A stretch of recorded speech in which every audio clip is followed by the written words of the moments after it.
E estamos aqui mais uma vez, né, com a Lives Cátedra Intercom. A gente agradece a presença de todos que estão na sala hoje. Eu sou a professora Sônia Jaconi, tem acompanhado as lives, já me conhece. De quinta eu estou aqui na live, né, dando esse suporte. Nas terças-feiras, a professora Nair Prata.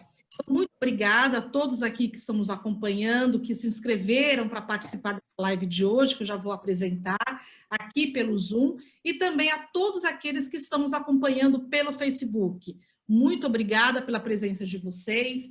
A gente tem cada vez mais, né, a cada dia, a cada live, a gente tem percebido a participação de todos, não só das pessoas interessadas no GP, né, propriamente daquele dia, mas acompanhando mesmo todas as lives dessa série, né? Série Cátedra, Lives Cátedra Intercom. Então, muito obrigada, um agradecimento especial ao grupo de pesquisa Cinema, que trouxe para nós hoje o tema O Fim do Cinema, um questionamento, né? Que eles vão aí debater neste período aí, vão discutir um pouco essa questão. E como palestrantes, nós temos hoje a professora Thalita Ferraz, da ESPM do Rio de Janeiro e da Universidade Federal Fluminense. Boa noite, professora Thalita, muito obrigada pela sua presença. Boa noite, obrigada. O professor Pedro Butcher, também da ESPM do Rio de Janeiro. Muito obrigada, professor, pela sua presença. Boa noite. Boa noite, gente. Obrigado. Nós temos a professora Luísa Alvim, da Universidade Federal do Rio de Janeiro. Muito obrigada, professora Luísa, pela sua presença aqui hoje, por mediar essa conversa. E obrigada. A professora Luz Varghi, acho que eu pronunciei corretamente, da Unicamp, aqui de Campinas. Eu falo daqui de Campinas, porque eu estou em Campinas hoje. Então, olha, aqui em Campinas, então aqui de Campinas. Muito obrigada pela proposta, né, enviada pelo grupo de pesquisa Cinema, que certamente teremos um debate bastante rico. A nossa conversa hoje, né, como nas outras lives, é um período de 1h30, como nós já avisamos, então é onde os proponentes debaterão, né, vão falar, vão expor o tema, e aquelas pessoas que se inscreveram para participar, né, e que também estão no Facebook, mandam questões, querem interagir com os palestrantes, também vão ter um tempo aí para poder debater, perguntar, esclarecer dúvidas, ok? E aí eu volto no finalzinho, eu acompanho, né, a gente fica aqui nos bastidores, mas a gente volta no final para a gente fazer um encerramento, não do conteúdo, mas o encerramento da live de hoje e apresentar a live da próxima semana. Então, muito obrigada, professores. Lembrando que nós são 18 lives, né? São 18 episódios, são 19 encontros nessa primeira série, né? São 19. Aqueles que participarem 75% dos encontros terão direito a um certificado emitido pela Intercom. E aí os professores das universidades vão utilizar esses certificados como horas complementares, né, da forma que mas serão emitidos esses certificados apenas no final da série, né, de todos os episódios, que vai acontecer no dia 7 de julho. Aí a gente vai fazer um levantamento daquelas pessoas que participaram e a gente vai emitir certificados, inclusive também para os proponentes das lives. Depois vocês vão receber certificados aí dessas propostas que vocês enviaram e das apresentações. Então, muito obrigada, não vou falar mais para vocês terem bastante tempo para discutirem o tema. Eu agradeço mais uma vez e vou ficar aqui acompanhando, e agora a sala é de vocês. Muito obrigada e boa noite. Boa noite. Queria agradecer em nome do GP Cinema, né? Eu sou Luísa Alvim, coordenadora a partir de 2019 do GP Cinema, sou da UFRJ, pós-doutoranda. Então, queria agradecer muito a Intercom essa oportunidade, né? Acho esse debate essencial. É um debate que já vem acontecendo em outras instâncias, né, com esse tema, e esse tema foi sugerido pela vice-coordenadora Luísa Luz Varghi. Eu achei bem apropriado, as pessoas do grupo também gostaram muito, porque é um tema que vem aparecendo em várias listas, né, em outros debates virtuais, né, A interrogação é muito importante, né? Tanto na questão ontológica, né, o que é o cinema, o próprio fim do cinema, né? Tudo isso, essa interrogação ela pode ser interpretada de várias maneiras. E a gente resolveu convidar para ser expositores aqui justamente pessoas que estão ligadas a estudos mais relacionados com espectatorialidade, salas de cinema, exibição, né, que são a Thalita Ferraz e o Pedro Bucci. Então, também explicando, né, o porquê dessa escolha desses palestrantes. Eu acho que vai ser um debate muito interessante aqui. Quem quiser fazer alguma pergunta depois que eles, ou durante a exposição, ou depois da exposição, a gente vai ter um tempo para pergunta, é bom se inscrever, porque senão fica muita bagunça aqui, então se inscrevam no chat, né? Escrevam uma pergunta, eu digo, eu quero fazer uma pergunta, para a gente poder organizar. Bom, acho que a Luísa pode apresentar melhor, né, a Thalita e o Pedro. Sim, eu vou só complementar, porque esse ano a gente comemora 23 anos do GP Cinema, e que foi criado em 97 pelo José Tavares de Barros e pelo Heitor Capuzzo, e que teve pessoas como o Arlindo Machado, né, na coordenação. E que, ao longo desses anos, até a denominação, né, cinema e vídeo, hora cinema, refletiam muito o contexto pelos quais a gente está passando, pelos quais a área de estudo está passando, né? Então, trata-se apenas de mais uma etapa dentro de toda a história, tanto do GP quanto da própria área. E só para acrescentar, essa é a terceira coordenação feminina da história do GP, apenas. Eu acho que ao longo da história só tivemos 3 coordenadoras mulheres, e o que é também, eu acho, um sinal de outros tempos, né, dentro do campo. E vou, então, sem mais delongas, apresentar os nossos palestrantes. Vamos lá. Então, a Thalita Ferraz é jornalista graduada pela PUC-Rio, mestre e doutora em Comunicação e Cultura pela ECO-FRJ, realizou estágio doutoral na Faculdade de Ciências Sociais e Humanas da Universidade Nova de Lisboa, né? Pós-doutorado no Center for Cinema and Media Studies, da Ghent University, é professora da SPM Rio e do PPG Cine UF, né, a Federal Fluminense. É líder do GP Modos de Ver Estudo de Salas de Cinema, Exibição e Audiências Cinematográficas, na SPM. É pesquisadora associada à Coordenação Interdisciplinar de Estudos Contemporâneos da ECO e às redes History of Moviegoing Exhibition and Reception, né? E International Media and Nostalgia Network. Falei direitinho? Nostalgia eu sempre me atrapalho, porque é uma palavra que lembra de português e a gente precisa lá. Nostalgia. E o Pedro Butcher, nostalgia. E o Pedro Butcher, jornalista, crítico de cinema, pesquisador e professor, é colaborador dos jornais Valor Econômico e o Globo, professor também do curso de Cinema e Audiovisual da SPM, fez um mestrado sobre a dona da história, Origens da Globo Filmes, né, falando do mercado audiovisual brasileiro, foi muito útil no meu doutorado, e por isso eu fiz em junho de 2009, né, agora, recentemente, concluí um doutorado na UF com a tese Hollywood e o mercado de cinema no Brasil, princípios de uma hegemonia.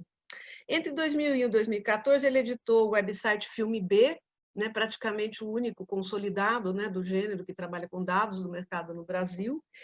É especializado, portanto, em discutir mercado de cinema. É também colaborador do Brasil Cine Mundi, que é um encontro de coprodução feito dentro da mostra do Festival Internacional de Cinema de Belo Horizonte. Tá certo? E então vamos passar a palavra para Thalita, reiterando aqui, gente, que se ao longo da fala alguém já quiser ir se inscrevendo pelo chat, a gente vai ficar atento. Thalita, vamos lá. Obrigada por estar aqui com a gente. Obrigada, Luísa Alvim. Obrigada, Luísa Luz Varg. pelo convite. É uma alegria estar aqui para poder falar um pouquinho sobre esse tema tão complicado, né? Que não tem muita... Enfim, a gente não tem muita certeza de nada, nunca teve, para falar a verdade, mas é um prazer principalmente porque eu estou, né, vou falar ao lado de um grande colega meu, do Pedro, que é um queridíssimo colega de trabalho. Então, assim, só tem um problema, porque nós dois somos prolixos demais, então aí vocês, por favor, me cortem caso... Então, eu vou compartilhar aqui com vocês uma tela de uns slides que eu fiz. Espera aí, deixa eu só pôr aqui. Vou compartilhar aqui. Eu vou pôr a apresentação. Porque, na verdade, eu não preparei algo muito focado nas questões que nós estamos vendo em termos mais factuais, tá? A gente tem uma série de textos, né, muita matéria de jornal, muita coisa sendo dita sobre, né, previsões, diagnósticos, prognósticos em relação aos futuros do cinema, né, como um todo, principalmente, né, o pessoal tem discutido muito a questão das salas de cinema, da reabertura da sala de cinema, principalmente, né, de que modo isso vai ser operado, de que forma a gente vai poder, de fato, entrar num lugar que, obviamente, né, é fechado e sempre ofereceu uma série de riscos. Então, o cinema é interessante porque a gente tem na história dele uma relação entre a sala de cinema e tragédia que é muito, muito grande. A sala de cinema ela namora um pouco essa questão da morte também, seja pelos incêndios, seja até por conta da gripe espanhola também. Mas a gente tem essa questão, né, que é de fato uma questão que tem tirado o sono de muita gente, principalmente as pessoas, né, que trabalham diretamente com o mercado, né, o pessoal que está, de fato, ali no quente da coisa, precisa, de fato, de uma tranquilidade para poder trabalhar e para executar a coisa, né? Então, eu preparei, na verdade, uma série de slides não focados nessa questão factual, mas para a gente pensar, talvez, um caminho até como antídoto às ansiedades. Na verdade, essa pergunta, o fim do cinema, ela sempre foi feita, né? Ela é uma pergunta que está colada ali ao cinema desde aquilo que a gente entende o que é o cinema, se a gente pode responder essa pergunta, né? Que é complicada também, sempre foi. E ela está ligada, né, desde o primeiro momento da sua institucionalização, em todos os passos que essa ideia, né, de cinema, principalmente de cinema institucionalizado, já deu, teve ali, né, a companhia dessa grande pergunta. O fim do cinema, isso aqui pode determinar o fim disso, mas o que é isso, né? É uma questão apenas de uma perspectiva do dispositivo, ou a gente pode pensar também como uma questão narrativa estética. Como é que a gente pode pensar essas possibilidades de morte de uma coisa que a gente sequer tem definido de direito, né? A gente sabe que quem trabalha com história do cinema, essa grande questão dessa dúvida, ela é ali um fantasma que perturba muito a gente, né, e os nossos antepassados que faziam e pensavam, estudavam cinema muito antes da gente. Então, na verdade, esses slides, eu tenho aqui uma proposta de encaminhamento de questões, muito focadas também numa arqueologia, numa genealogia, se a gente puder botar, não são a mesma coisa, mas a gente pode botá-las como, né, duas ideias pares, e uma importância de assumir, talvez, um posicionamento que faça valer a questão do hibridismo e do cerne dessa natureza sempre mutante dessa coisa que a gente chama cinema. Então, assim, eu fiz apenas umas observações, e as primeiras, na verdade, elas estão... Deixa eu só botar aqui para o modo de exibição. Vocês estão conseguindo ver a tela? Não sei se vocês estão vendo. Que eu não estou com um chat ligado.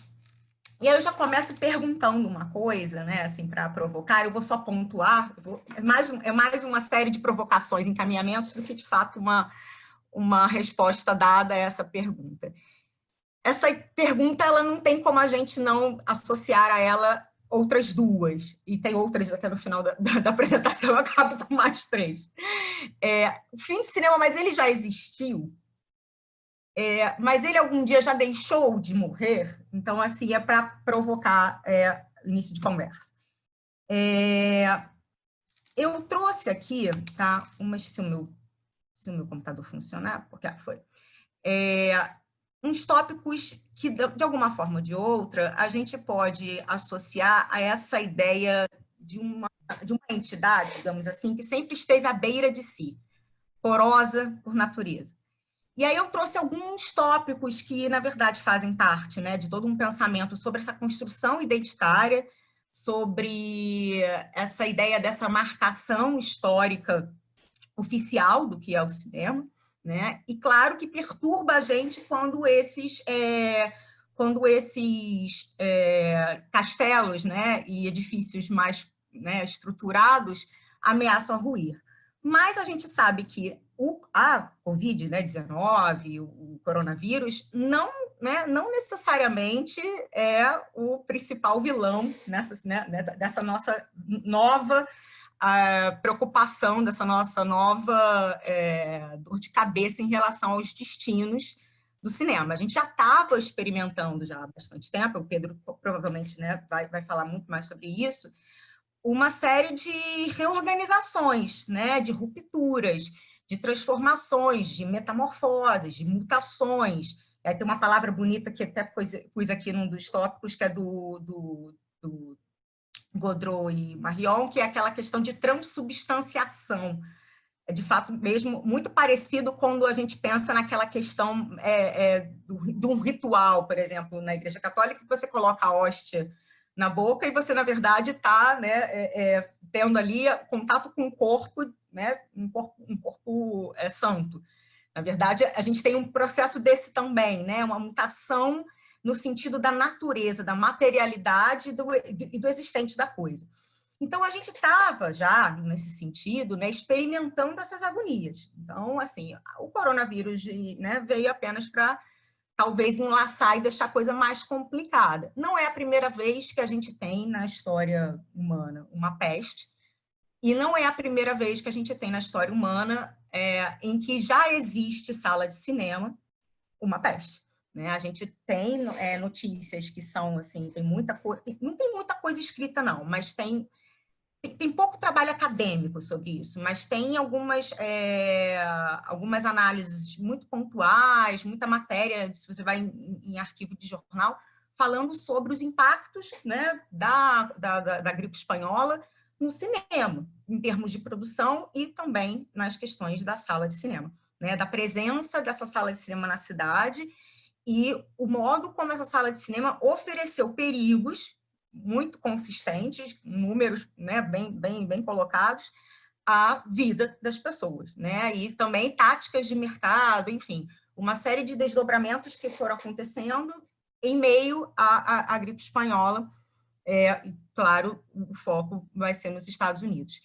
Então, assim, a gente sabe que tem uma série de questões, mas é sempre bom a gente voltar um pouco, e a história do cinema, e não essa história com a Gazão, mas a microhistória, essa postura um pouco mais genealógica, até também arqueológica, talvez ajude a gente a desnaturalizar certas tensões e, claro, não é para a gente assumir uma posição otimista, não é isso, mas para a gente perceber que talvez a gente esteja patinando em cima de coisas que já estavam em mutação, né? De elementos ali que já fazem parte da própria natureza híbrida dos meios, que já faz parte da própria falta mesmo, da própria necessidade até de reconhecimento de ausência de linhagem, né?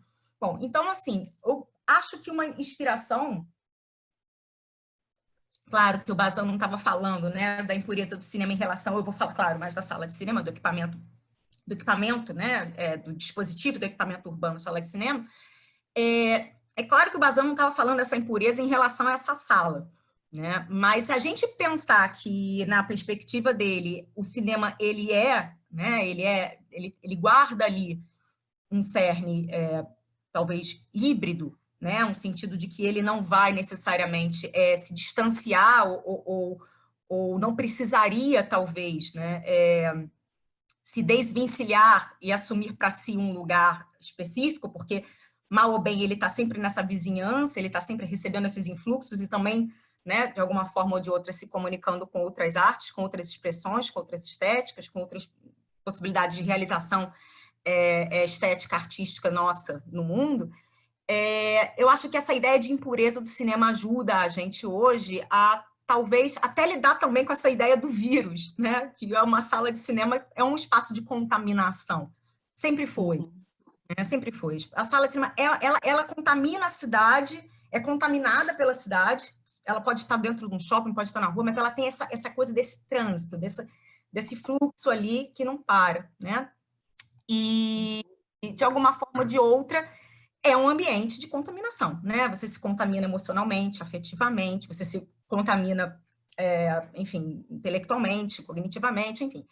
E você se contamina em relação ao teu corpo, né? A presença do outro, né? De pessoas que você não imagina quem sejam. Então, assim, essa ideia de impureza, eu acho que ela é bacana para a gente levar em consideração, justamente para a gente não ficar com tanto medo, talvez, acalmar um pouco o coração, em relação às possibilidades de exercício profissional e de exercício intelectual, de exercício teórico sobre o cinema a partir de agora, claro. O coronavírus, ele vai, né, é mais uma transformação, enseja mais uma necessidade de reavaliação, porque a ruptura, para algumas questões que já estavam sendo ali, né, transformadas, vai ser, né, assim, evidente. E uma coisa que é muito interessante, né, é a gente pensar essas identidades. Quais são os critérios que marcam essa identidade do cinema, falando em sala de cinema mais propriamente?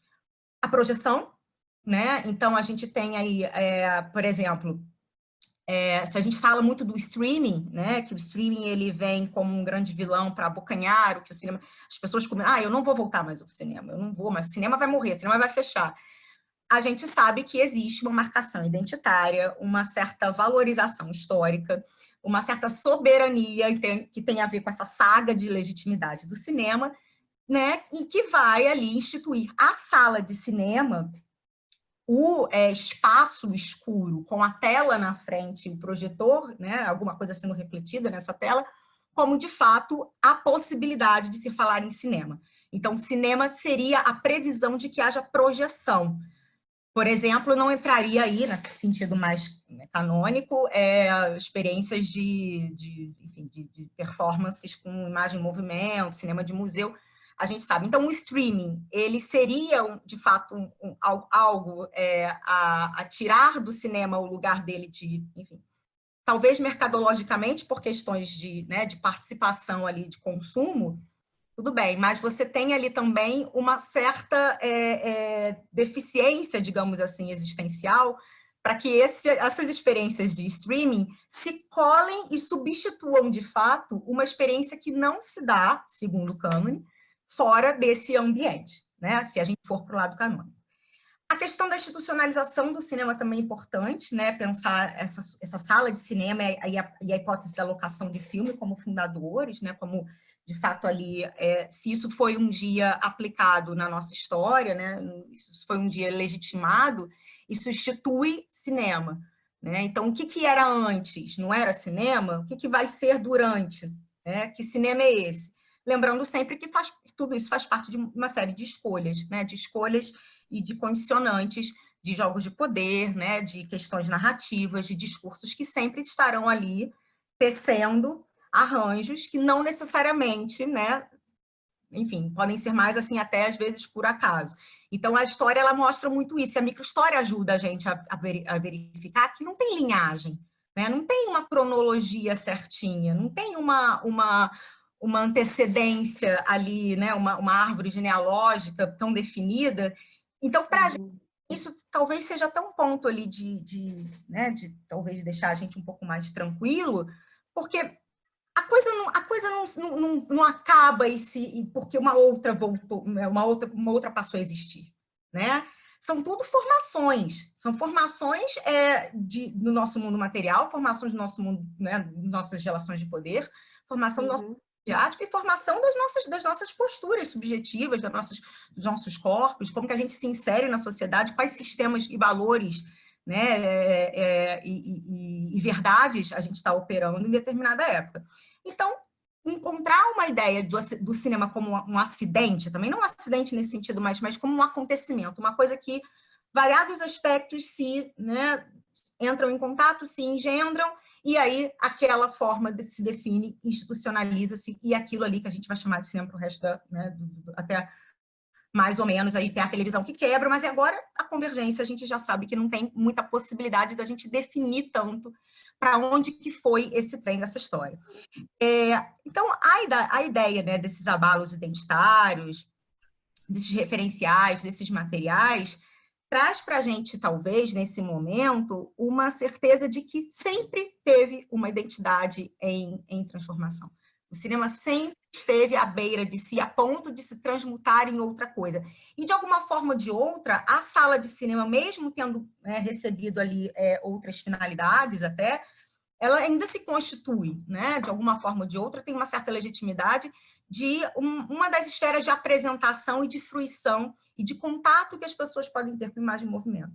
Então, talvez traga para a gente uma certa... Fala, Luísa, desculpa. Não. Você podia finalizar só um pouquinho essa primeira fala para a gente poder passar para a segunda e depois a gente volta. É que eu não estou conseguindo... Vamos. Oi? Não, é que a imagem está dando muito delay, né? Eu não consigo sinalizar de outra forma. Desculpa eu te interromper. Ah, tá. Não está com delay para você, tá. Não, eu estou finalizando aqui essa parte. Então, na verdade, a proposta que eu trouxe para a gente pensar é, primeiro, lembrar que o cinema é uma tecnologia de época. Lembrar que o cinema tem uma natureza híbrida, mestiça, estrangeira, como todo outro meio sociotécnico.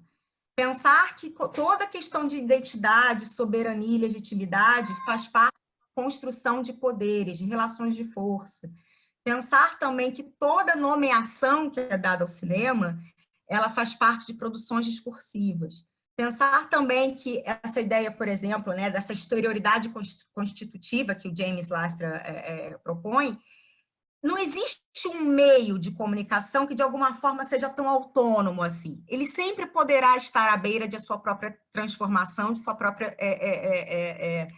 desaparecimento nesse sentido, mas não para terminar de fato, para se engendrar, para se organizar com outras possibilidades, enfim, sociotécnicas. E aí, uma coisa, só para finalizar, que eu trouxe aqui uma citação muito legal do livro do Fim do Cinema, do Gaudry Marion, que é uma questão que pega nesse sentido, né? Se a gente também pode se perguntar se a crise identitária pela qual o cinema passa hoje se limita a um simples questionamento, e aí eu acho que isso aqui vale até agora, isso é de 2000 e pouquinho, mas vale até agora, tem o quê? 2016 é a edição brasileira, a original eu não lembro de que ano 2013. 13, né? Tem pouca coisa, tem 7 anos só. Então, a gente pode se perguntar se essa crise identitária, e todas as outras pelas quais ele ainda vai passar, passa hoje, se limita a um simples questionamento, um entre tantos outros, ou se não é, ao contrário, uma fonte de desenvolvimento dinâmico, uma oportunidade epistemológica para, enfim, aprender o meio de comunicação em sua irradiação vital, tanto em suas incertezas identitárias como em suas identidades incertas. E aí, na segunda parte, eu posso falar um pouquinho sobre nostalgia e memória nesse sentido. Muito obrigada, Thalita, maravilhoso. Vamos, então, passar a palavra para o Pedro, e aí depois a gente abre para a primeira rodada de perguntas. Muito obrigada. Alô, pessoal, muito obrigado, enfim, pelo convite, Luísas. Com muito prazer que eu estou aqui, dividir essa chance de falar um pouco sobre assuntos que a gente é tão apaixonado, né, Thalita? Com a Thalita, a gente já falou um tempão lá no Modo de Ver, enfim, é um prazer, Thalita. E eu fiquei muito, assim, acho que interessante, de alguma forma, o que eu vou falar aqui vai complementar muito essas questões que você introduziu, às vezes de um outro ângulo um pouquinho diferente. Mas, gente, eu ia preparar uma coisa para apresentar, porque eu sei que é sempre muito melhor, né, nas coisas à distância, mas, em função um pouco do tema e do meu tempo também, eu preferi preparar um textinho em formato de notas, basicamente, que apresenta para vocês as questões que a gente que eu gosto, né, que complementam até, por sorte a gente nem combinou tanto assim, mas complementam bastante o que a Thalita falou, né? Então, gente, eu vou ler aqui, desculpem alguma coisa, e eu vou só compartilhar uma tabela que eu acho que é a mais interessante, assim, em alguns aspectos, com vocês em determinado momento. Então, primeiro de tudo, colocar o cinema em perspectiva, sempre, né? E principalmente nesse momento que a gente está vivendo, diante de uma crise dessa magnitude, né? Ao longo da minha pesquisa de doutorado, eu percebi que eu sempre tinha expectativa de que o cinema ia sempre ser o centro de tudo, da questão, né? E conforme eu fui encontrando documentos históricos, mesmo onde eu acreditava que o cinema estaria ali absolutamente central e prioritário, não foi sempre isso que eu achei, né? Isso foi bem interessante de ver como, em muitos aspectos, principalmente, né, nessa coisa da pesquisa que eu fiz sobre hegemonia, o cinema ganhou uma importância muito grande, mas não foi sempre assim. E também, mesmo às vezes, quando a gente achava que ele era o mais importante, não foi sempre assim. As dificuldades que o cinema tem enfrentado, é claro, não são desimportantes, eu não estou falando isso. Mas precisamos ter sempre em mente que, nesse momento, as prioridades são outras, né? Mesmo quando a quarentena passar, possivelmente por um tempo considerável, as prioridades continuarão sendo outras, né? Isso traz para a gente, né, para criadores, trabalhadores e pesquisadores da atividade, desafios imensos, eu acho, imensos, né? A situação pandemia, vamos chamar assim, não era uma situação esperada, né? E trouxe uma grande desestabilização em vários níveis, né? Do macro ao micro, do social e político ao psicológico. No Brasil, ela ainda veio sob essa forma de um combo cruel, que é essa tempestade perfeita, a pior crise sanitária em décadas e o pior governo possível, né? Em alguns aspectos, a situação pandemia provocou uma grande aceleração em alguns processos que já vinham ocorrendo, né? Como a Thalita já adiantou. O que tem me impressionado mais, por exemplo, é a aceleração da aplicação dos novos sistemas de vigilância, compartilhamento de dados privados e segurança, de alguma forma tão ligados a esses novos grandes grupos econômicos, né? Que estão também operando agora no audiovisual. Então, por exemplo, medidores de temperatura corporal na entrada de prédios comerciais, públicos e escolas, fornecimento de dados de deslocamento da população para governos pelas companhias de telefonia celular, uso de drones para vigiar e alertar a população que diz respeito às normas da quarentena. Eu não estou dizendo que essas medidas não foram necessárias, mas o fato é que elas abrem precedentes importantes para uma possível vislumbre de como será o mundo pós-pandemia. No setor audiovisual, tudo indica, a pandemia pode representar uma grande aceleração de determinados processos que já vinham se desenrolando, né? Ela afeta o setor no momento em que ele já estava atravessado por uma crise profunda, ligada, mais uma vez, a uma revolução tecnológica, né? Essa transformação pode ser demarcada pelos processos de adesão ao digital, né? Primeiro na pós-produção, depois na produção e, por fim, na distribuição e exibição, que só se torna efetivamente possível com a entrada da internet banda larga no jogo, né? Ao longo da história, porém, foram muitas as crises do cinema, né? Isso que a Thalita estava falando. Existe até, a gente pode até falar o cinema. Então, de uma perspectiva histórica, né, quando o cinema nasce, lá no fim do século XIX, ninguém sabe direito o que é aquilo, né? É imagem em movimento, não havia som diretamente atrelado a essa imagem, a cor era eventual, o que havia um truque gerador de uma certa impressão de realidade graças à ilusão do movimento, né? Os primeiros espaços em que essa imagem em movimento circula são praças, circos e feiras, né? E aí, falando primeiro, talvez uma das grandes primeiras tragédias relacionadas ao cinema, citando um fato histórico aí dessa coisa que a Thalita já mencionou, em 1897, 2 anos da projeção do Lumière, né, o Bazar de la Charité, em Paris, foi cenário de uma grande tragédia, um incêndio de grandes proporções iniciado pela explosão de um cinematógrafo que matou 129 pessoas, a maior parte delas mulheres e crianças, né? Então, um pouco mais de um ano depois da febre do cinematógrafo, já veio a primeira crise, um recuo inicial que chama atenção para a necessidade de regulação do poder público, né? Nos Estados Unidos, a definição do que é cinema, em muitos sentidos, foi trazida por decisões da justiça. Isso é super fascinante. Em processos movidos pelos mais diversos motivos, mas, sobretudo, por questões de direitos autorais, né? Isso está num artigo maravilhoso do próprio André Baudrillard, eu não sei exatamente como pronunciar o nome dele, que é o autor desse livro Fim do Cinema, coautor, né? Com ponto de interrogação, que se chama As Infrações às Leis de Copyright e Seus Efeitos, que está num livro organizado pelo Thomas L. Saesser, que eu acho absolutamente fundamental sobre o primeiro cinema, o early cinema, né? Se chama...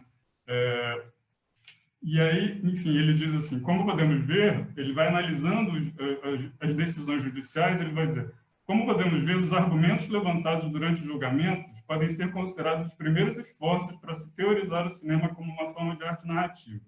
Porque essas decisões foram meio que determinando, olha, não pode copiar porque tem, não é fotografia ou não é, o filme era registrado como uma fotografia, enfim. Essa coisa, aos pouquinhos, vai começando a se criar um esboço de identidade, né? E aí ao longo da história, digamos assim, tem milhares de crises. Eu digo, e a gente tem que ver essa história como um rio. Eu gosto muito dessa imagem, né? Um rio que, às vezes, poucas vezes ele é tranquilo, às vezes ele é turbulento e, às vezes, ele é uma cachoeira, né? Uma Foz do Iguaçu, digamos assim. Digamos que a gente está passando por um momento meio Foz do Iguaçu, né? Muito turbulento da história do audiovisual. Mas houve outros momentos que eu destacaria como marcos, né? O som, primeiro, né? Além de ter exigido uma completa substituição de equipamentos na produção e nas salas de edição, que foi um investimento imenso, trouxe a primeira grande crise de identidade do cinema, né? Cinema sonoro é rádio, não é cinema. Não é cinema. Chaplin falou isso, né? Vinícius de Moraes falou isso, né? A televisão aberta foi um longo e intenso processo, né? Pela primeira vez, a sala de cinema perdeu o monopólio como espaço de entretenimento e informação, né? Lembrando que, antes da TV, os cinejornais tinham um papel importantíssimo, né? Era o único lugar onde você tinha acesso à notícia em imagem e movimento, né? Então, durante a guerra, por exemplo, os cinejornais tinham um papel tão importante em atrair público quanto os filmes de ficção, né? É um processo longo que só vai se consolidar quando as TVs abertas se organizam como redes de transmissão nacional, e que vai ter ritmos diferentes em vários países diferentes e que acabou desaguando lá no fim dos anos 70, ou nos anos 70 e 80, no fechamento daquele primeiro grande fechamento das salas de cinema de rua. E aí é que eu queria dividir com vocês essa tabela, que eu acho super interessante, que é uma visão do percentual, e aí a gente, enfim, vai tomar os Estados Unidos, que foi hegemônico, e que teve uma cultura cinematográfica muito forte, audiovisual, que é a percentagem da população dos Estados Unidos que frequentava o cinema semanalmente durante esse período período histórico. É um super levantamento que é feito num artigo de uma professora de economia, não de ele está no artigo. Eu separei o nome do artigo no outro canto, depois eu passo para vocês. Mas olha que interessante, quer dizer, você tem, ali nos anos 30, a consolidação de Hollywood, quase 70% da população americana vai ao cinema, né? Isso cai um pouquinho ali, mas retoma no ápice ali de quase 70% da população inteira frequentando semanalmente o cinema. Quer dizer, a ideia de como aquilo ganhou uma importância imensa, cultural, social, e por isso também gerou tanta atenção, né, as coisas de censura. A partir do fim da guerra, e principalmente quando começa a televisão a se disseminar, esse percentual vai caindo, né, de forma constante. A gente pode dizer que ali no fim dos anos 60, você tem, de fato, uma consolidação da TV aberta, né, em rede nacional, que isso dá uma transformação imensa, e a partir daí meio que se estabiliza, né? Meio que o espaço da sala de cinema se estabiliza ali com mais ou menos 10% da população dos Estados Unidos frequentando semanalmente a partir do fim dos anos 60 e até os anos 2000. E aí eu não sei se a partir da internet houve uma diminuição disso. Isso seria um levantamento interessante a ser feito, né? Então, gente... então, depois da TV aberta, né, TV paga e VHS, a partir do começo dos anos 80, novas possibilidades de acesso à informação e entretenimento para a TV paga e o VHS, né? Lembrando McLuhan, né, os meios de expressão não disputam entre si apenas mercados consumidores, né, mas eles competem também biologicamente, defendendo territórios e nichos, né? Quando surgem, em geral, amparados pelo poder econômico, por um grande poder econômico, buscam aglutinar o outro meio, tornando o apêndice da sua rede de operações, né? Isso no cinema aconteceu em todos os aspectos, inclusive no estético, né? Em vários níveis, né? Mais recentemente, a digitalização e a internet, que vinham promovendo aquela que talvez tenha sido a revolução mais profunda de todas, eu diria que é essa crise mais recente, essa turbulência mais intensa, que eu acho que é mais intensa que o som, mais intensa do que qualquer uma delas, porque, de fato, aqui, pela primeira vez, a gente também está vendo um monopólio de anos se abalar, né? Por causa da mudança nas estruturas de distribuição. Então, de que cinema estamos falando? Estamos falando da experiência da sala cinematográfica, né? Deixar bem claro que, a partir de agora, eu estou falando exclusivamente disso, né? Uma experiência presencial, que, ao mesmo tempo, individual e coletiva, e é o fato de ser presencial que torna essa experiência única, porque na sala de cinema, a sala de cinema pode ser atravessada por uma energia produzida pela relação entre o filme e aquela plateia, né?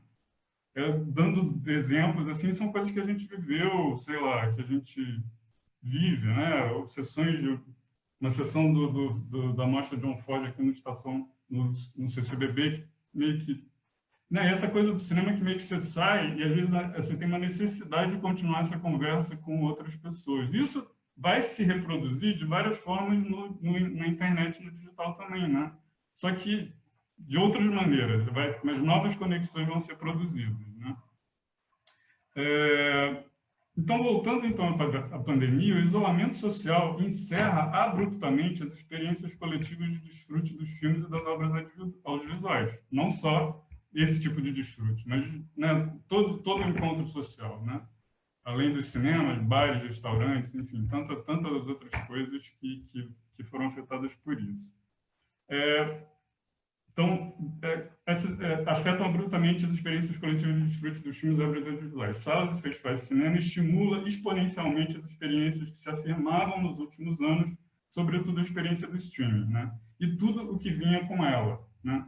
Assim como Hollywood fez um esforço imenso para tornar o longa-metragem de ficção narrativa de ficção o centro econômico de prestígio do cinema, um formato que continuou por anos sendo o centro econômico da circulação audiovisual, e ganhou outras plataformas, né? Os serviços de streaming estão investindo fortunas para deslocar essa centralidade para as séries e estimular uma nova disciplina de recepção e consumo, representada sobretudo pelo binge-watching, né? O maratonar. A pandemia chega num momento em que a atividade como um todo ainda atravessava uma grande crise e uma nova organização, um mercado caótico, né? Mas já muito claramente dominado pelas companhias de um capitalismo emergente baseado basicamente no serviço e na informação, Apple, Amazon e Netflix, né? Os três grandes produtores, assim, as novas potências de produção de cinema. Assim como um pedaço importante da história do cinema é hoje conhecida como a Guerra das Patentes, a fase que estamos atravessando vem sendo chamada de Guerra do Streaming, né? Eu ampliaria talvez para a Guerra das Janelas. Isso, né? Porque, como a Thalita já tinha apontado, porque o que vem sendo o centro do debate dessa nova disputa das grandes capitais envolvidas está na forma como a indústria audiovisual se organizou em janelas, né? E que foi também o ponto nevrálgico de toda a regulação do setor. O setor foi todo regulado em relação a isso, sendo o cinema a janela prioritária do produto narrativo de longa de ficção e também de documentário, em menor parte, e depois a TV, né, depois a TV paga, a TV aberta e finalmente o streaming, né? E numa época ali onde havia o VHS e o DVD com essa outra janela ali no meio, né? A pandemia enfraquece consideravelmente, se não permanentemente, as salas de cinema, que representavam na hierarquia de janelas o ponto de mais prestígio, ainda que economicamente mais fraco, já faz muito tempo. As salas que sobreviveram vão conseguir sobreviver, principalmente as chamadas salas de rua, que já vinham encontrando imensas dificuldades. Como em outras camadas da economia, tudo indica que os grandes terão mais facilidade de atravessar a crise e se recuperar do que os pequenos, né? Último detalhe importante, refutar a ideia de que esses movimentos todos, essas crises, foram movimentos naturais da indústria ou do mercado, né?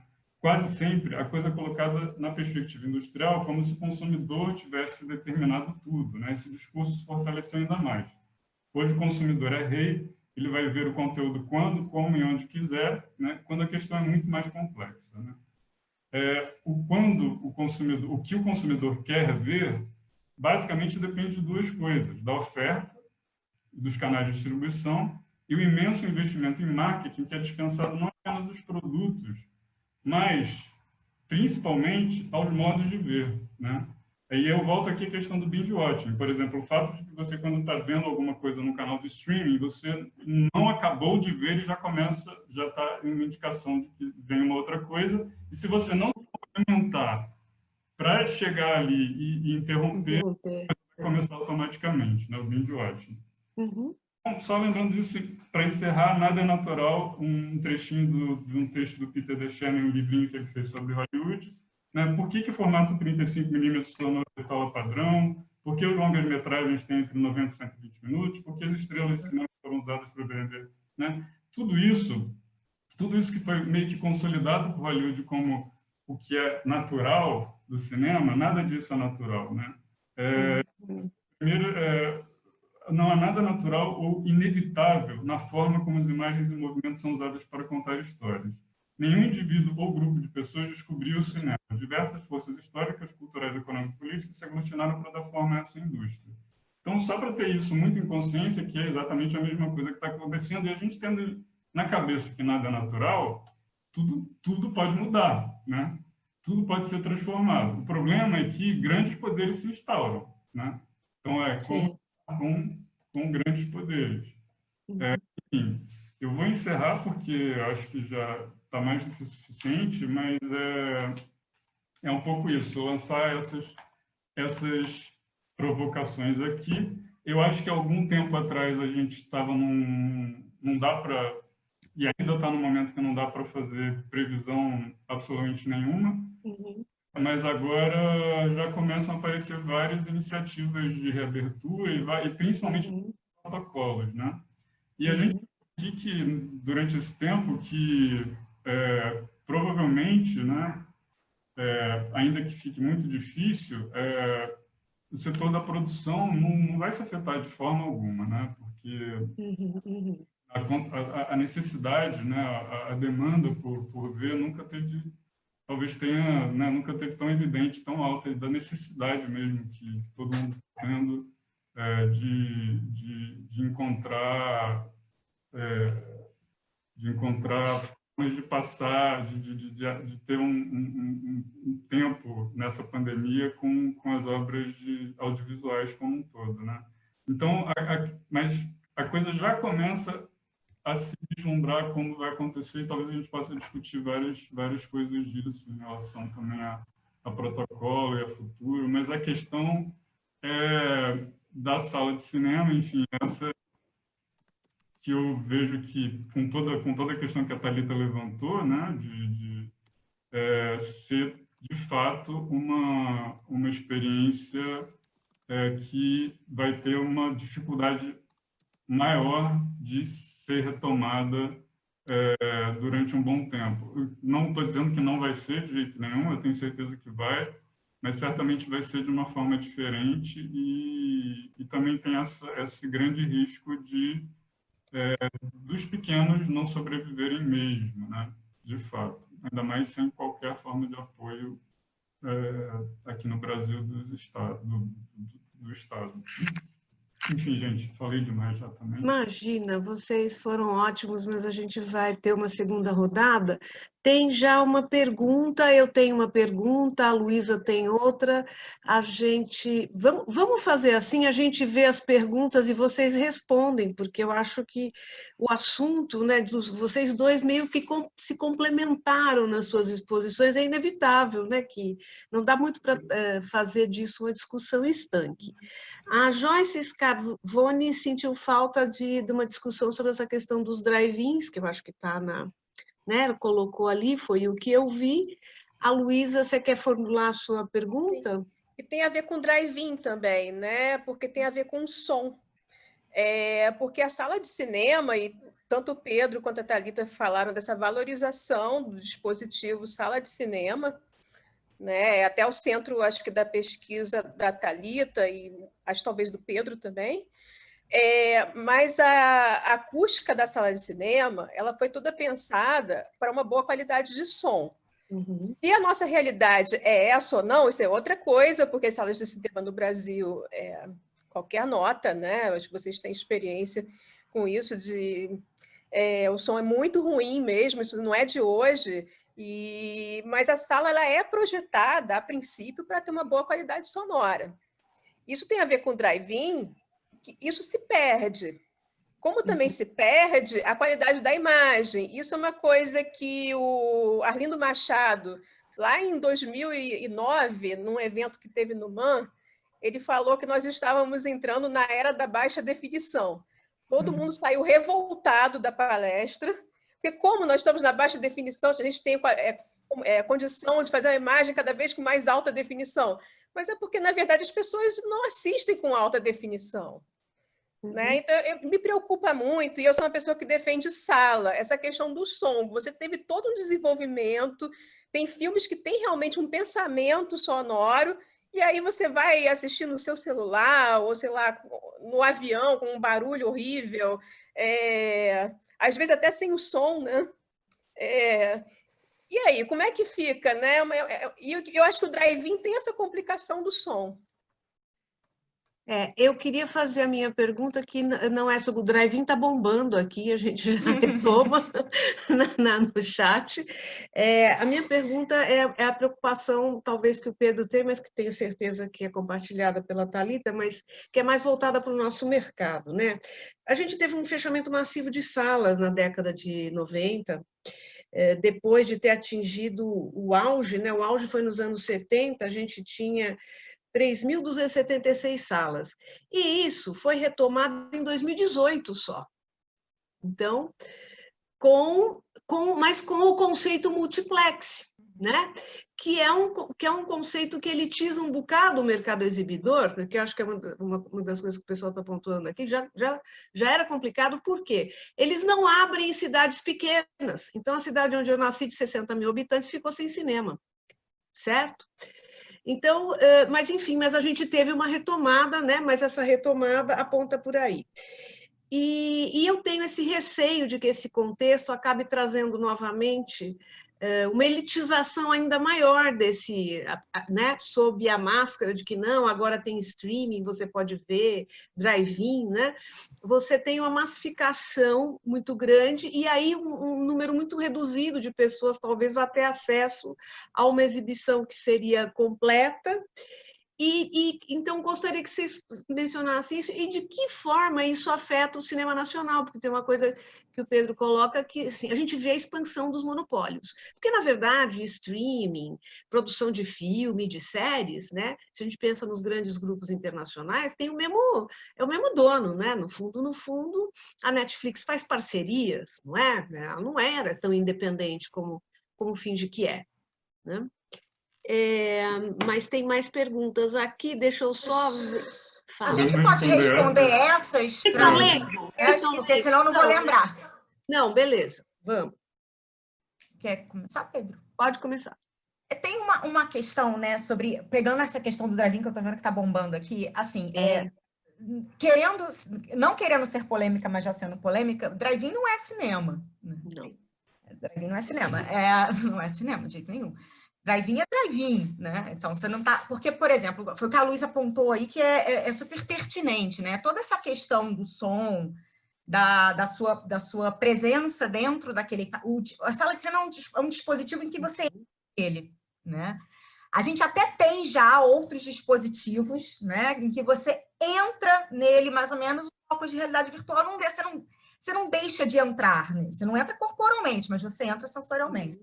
Por exemplo, agora essas lentes que a Samsung já está patenteando, de você colocar aqui, enfim, acessar e-mail, provavelmente filmar também, dispositivos que estão cada vez mais, né, ali já ultrapassaram o sonho do McLuhan, já estão já nessa integração com nossos corpos, né, assim, de fato.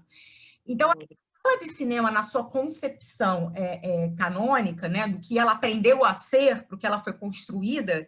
E, claro, que isso aí faz parte de toda uma série de jogos econômicos, políticos, mercadológicos, de produção de gosto, questões também urbanas, da localização desse lazer, né? Então, a gente nunca pode esquecer que a sala de cinema ela é uma tecnologia de época que tem a ver com o tipo de produção de sociedade moderna, determinados sentidos de ocupação urbana, e, enfim, coisas a serem construídas e efetivadas, né? A gente já não é mais aquele tipo de sociedade. Então, fica muito complicado a gente pegar esses exemplos, né, e tentar forjar ali uma necessidade de tratá-los como cinema. Né? Eu acho que talvez o problema maior é essa necessidade sempre que a gente tem de, que até é uma coisa que o Godreau e o Mayon falam, que é a coisa dessa serial, como é que é mesmo que eles falam? Serialização, não é? Serialidade. Serialcentrismo. Serialcentrismo. Porque, é claro, que toda dobra, digamos assim, evolução é péssimo para falar, enfim, é melhor dobra.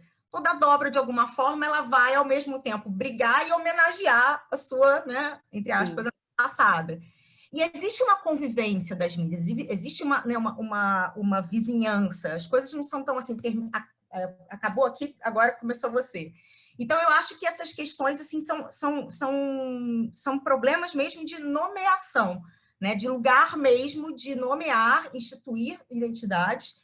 E é claro, por exemplo, que você tem a sala de cinema também toda uma pedagogia do corpo desse espectador. A gente aprende a ser espectador.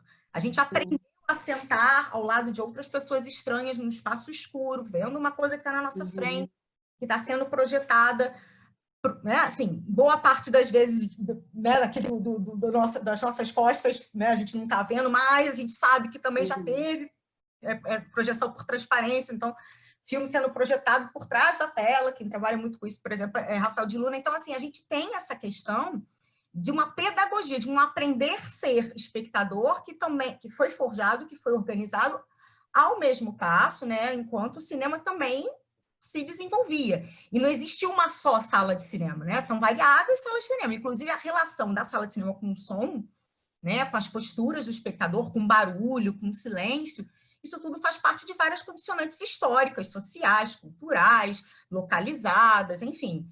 Né? Momentos em que o barulho na sala de cinema não era falta de educação, estava ali para fazer balbúrdia mesmo, galinha, fazer, né, confusão mesmo. E outros momentos não, porque você também tem toda uma produção ali de um caráter identitário desse espectador, do cinéfilo, né? Então você tem essas ambiências, né? Essa sala de cinema com uma corporeidade urbana, institucional, claro, né? Mas que está atravessada por, né, momentos e por situações históricas que vão, de época em época, determinar posturas. Mas a questão da legitimidade dela seria, de fato, a ideia da projeção. No drive-in tem projeção? Tem. Eu desconfio até muito que cinema ao ar livre não é cinema. Né? O som fica muito prejudicado. Não é São outras atividades, outros espetáculos de tela e imagem.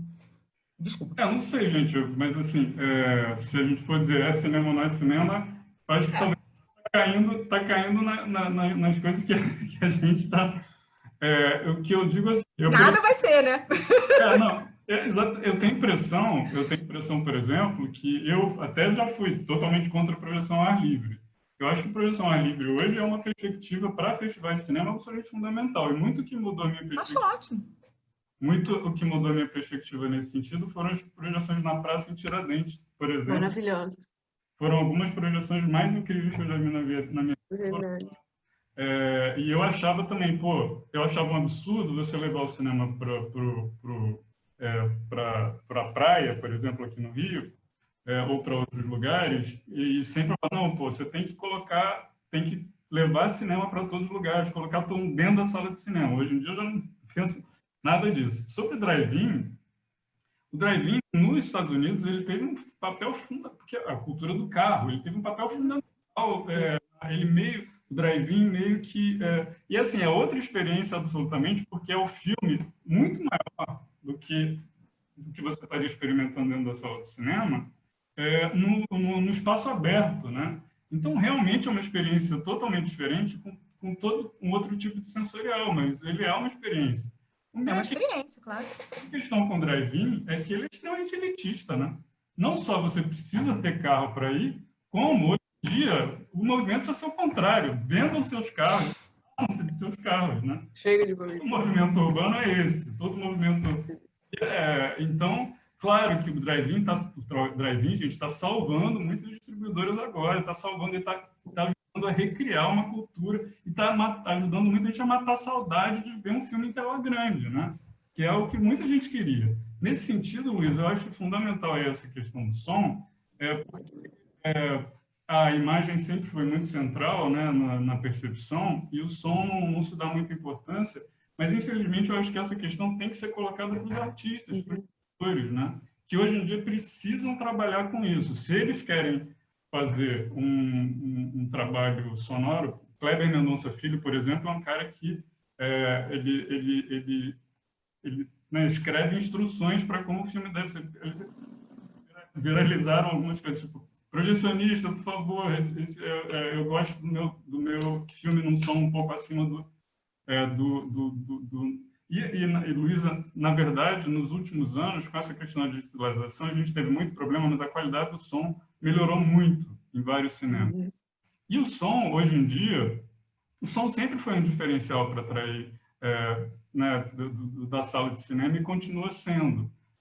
Então, mas isso é uma questão que vai ser colocada para o criador, porque o criador precisa, se ele quer que o filme dele passe numa sala de cinema, ele precisa conceber o filme dele para aquela experiência de imersão sonora e precisa, é meio como se você criar um site para a internet e uma versão para celular, né? Você precisa pensar todo esse... E é um fato. E o seguinte, o grande público não está ligado mesmo nessas questões, né? Não está... assim, não tem muita... A gente definitivamente vive numa era de baixa definição. Uma das vezes que eu percebi isso, o filme A Partilha, um filme brasileiro, de muito tempo, daquela época da retomada, eu estava trabalhando em jornal ainda, eu vi o filme e falei, gente, esse filme tá esquisito visualmente. Aí, depois eu fiquei sabendo que teve um problema na revelação e tal, e o filme ficou com uma cara visualmente esquisita. Não só a crítica ressaltou esse fato, como o filme foi um dos maiores sucessos do ano daquela época. E era um filme visualmente que tinha um problema central ali. Então, a indústria, o mercado, em certos aspectos, não em todos os aspectos, e o público não está atento a isso, né? Então, mas é claro, gente, mas é claro que é fundamental. Mas a minha questão com o drive-in é muito essa. O drive-in, ele pode ser uma experiência super satisfatória para várias pessoas, ele pode estar salvando, ele pode estar sendo muito importante nesse momento para permitir, e não está sendo usado só em cinema, né? Criaram um drive-in para show, drive-in para algumas outras setores. Mas o drive-in é super elitista, né? Sobre as questões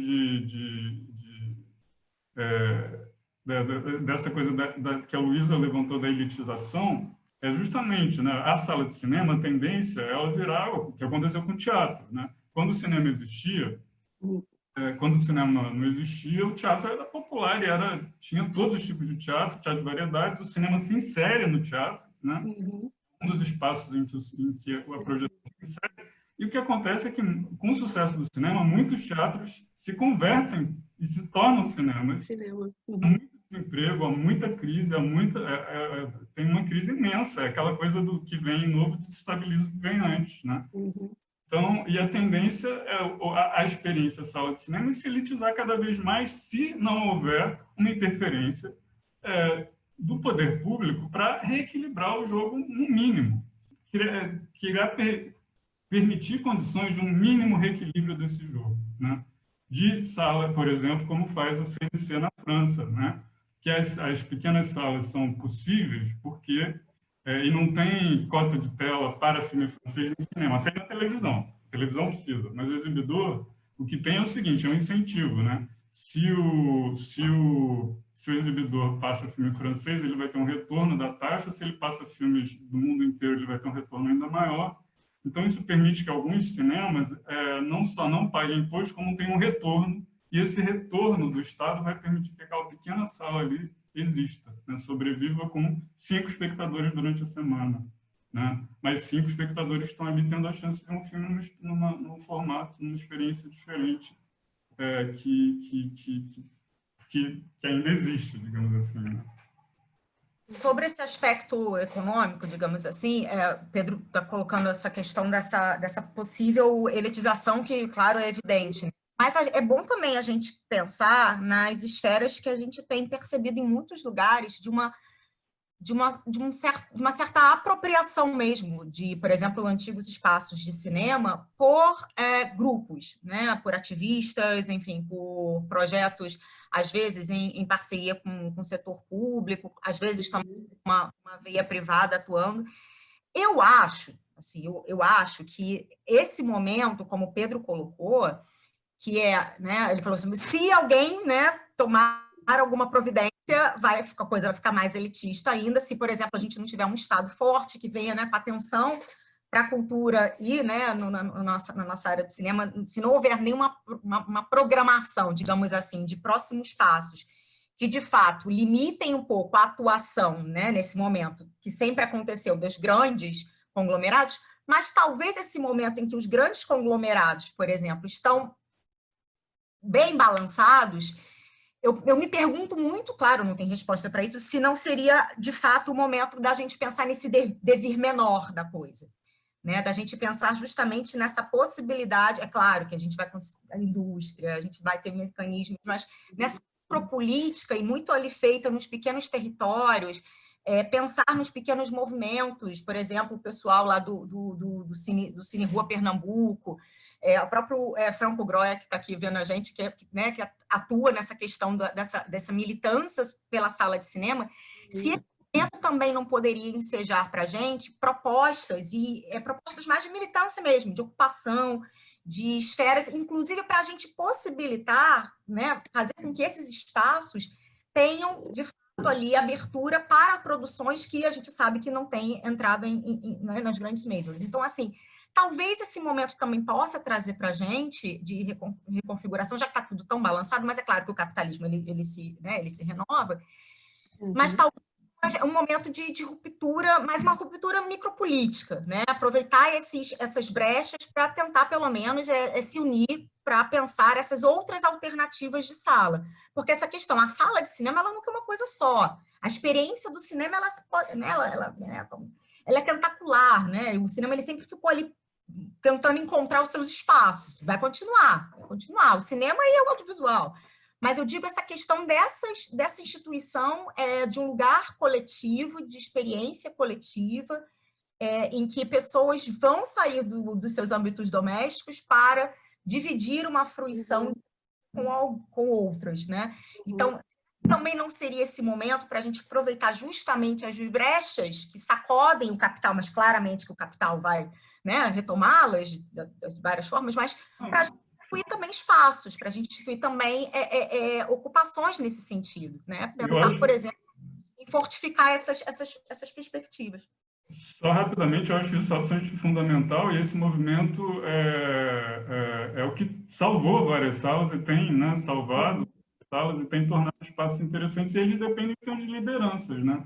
De gente que quer fazer isso, interessada. E aí isso por isso o projeto de formação de público, né, que estimulem esse tipo de iniciativa, né, que é fundamental. Por isso que, nesse aspecto, o papel do cineclube, né, que a gente esquece muito da ideia do cineclube, né? O cineclube é uma veia exibidora, né? Ele é um espaço, acesso, né, e fruição, né? Então, a gente tende a nunca incluir o cineclube nas discussões, né? E talvez essa prática cineclubista, é claro que há outras questões aí, a gente pode dar várias naturezas identitárias para ter a cineclube, né? É outro papo, mas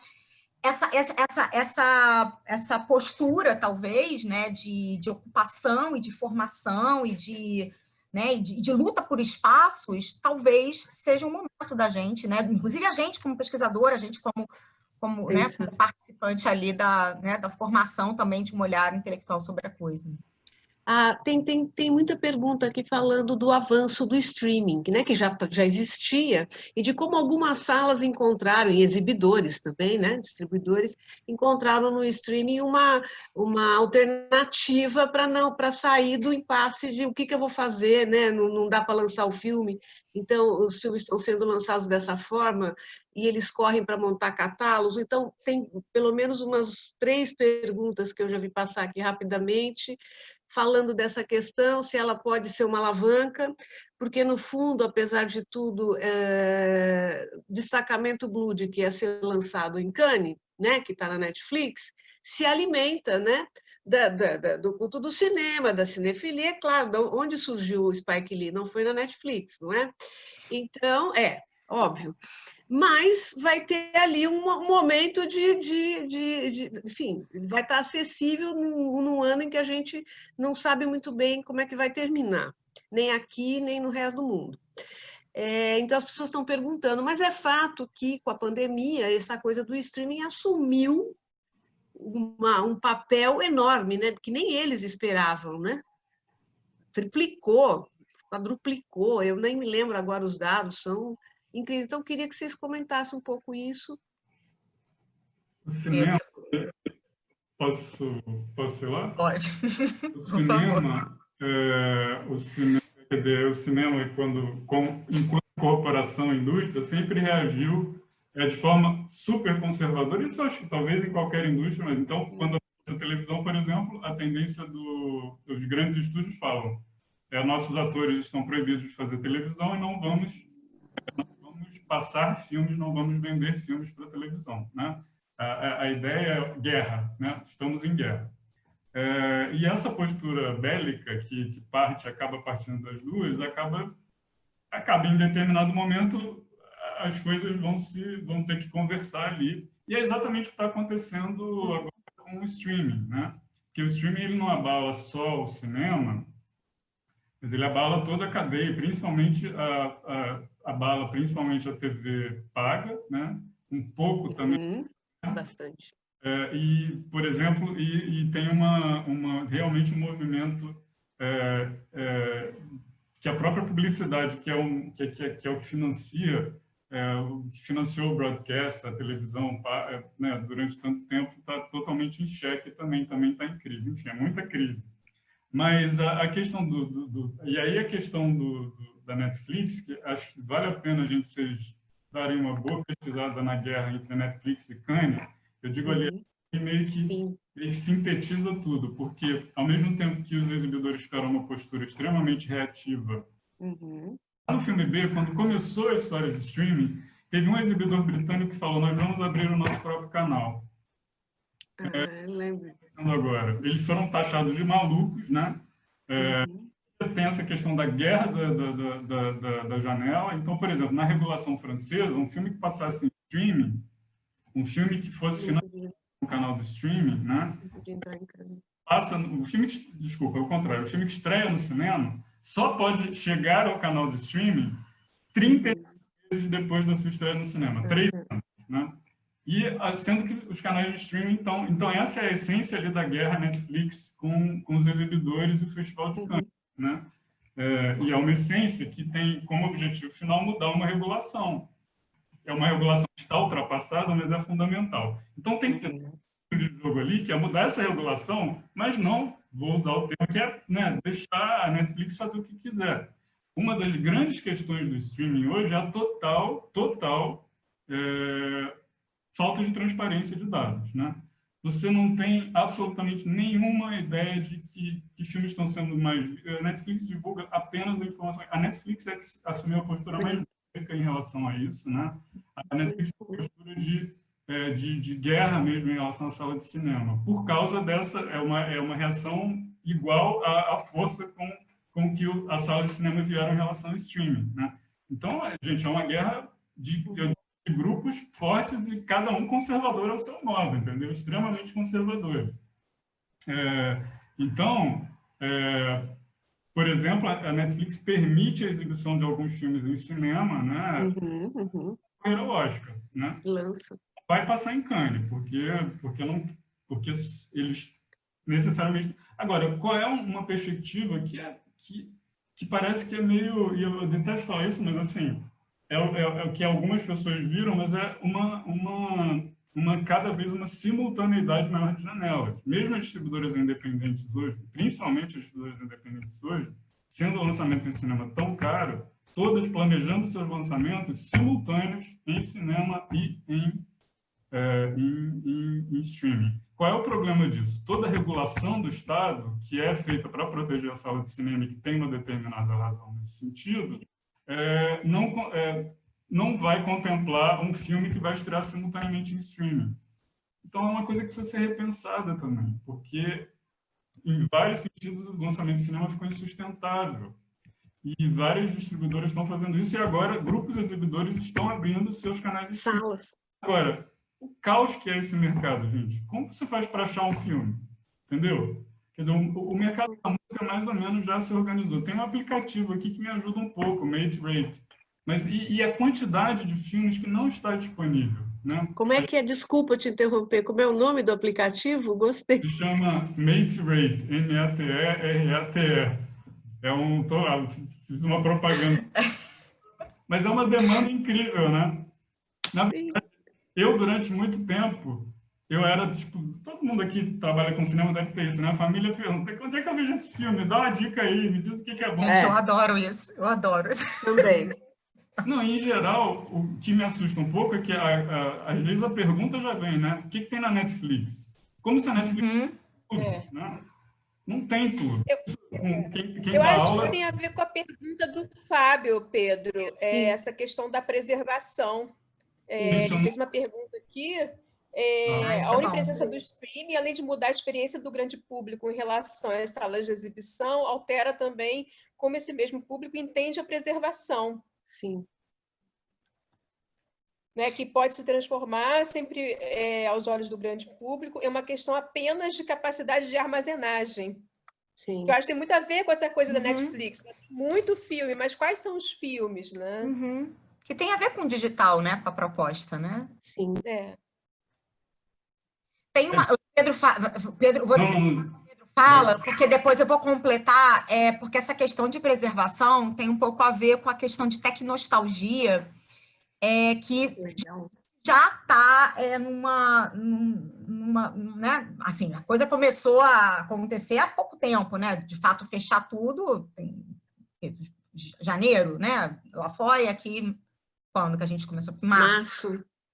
E a gente tem uma série de manifestações aí ligadas ao cinema, né? Que são expressões de nostalgia, que depois eu vou falar um pouquinho da questão de tecnologia para linkar com essa questão da preservação, mas Pedro, pode falar. Enfim, eu não sei como concatenar tudo isso, né? São coisas tão importantes. Então, quer dizer, a preservação na era digital virou uma questão... tem vários, aliás, gente, eu sugiro muito, tem alguns artigos, estão umas conversas com o Hernani Heffner, que vocês devem conhecer, que é da Cinemateca aqui, né, do MAN, que está discutindo muito essa questão agora, por conta da crise na Cinemateca, né, que é o que eu falando. Cinemateca do Rio, né, Pedro? Explica. O Hernani é da Cinemateca do Rio, ele está discutindo também a questão da Cinemateca de São Paulo, né, que é a grande crise lá, sim. que está afetando a Cinemateca. Então, eu recomendo muito esses artigos que estão... Eu não me lembro exatamente onde é que estão circulando, mas, enfim, não é difícil de achar. Não. Mas no digital, gente, a questão da preservação virou já era complicado no aplicativo, mas a quantidade de material produzido pelo digital e a questão da obsolescência tecnológica, né, complicam a coisa num grau absurdo, porque, e inclusive, é preciso, né, e várias pessoas que trabalham com preservação falam isso, é preciso se criar um protocolo, né?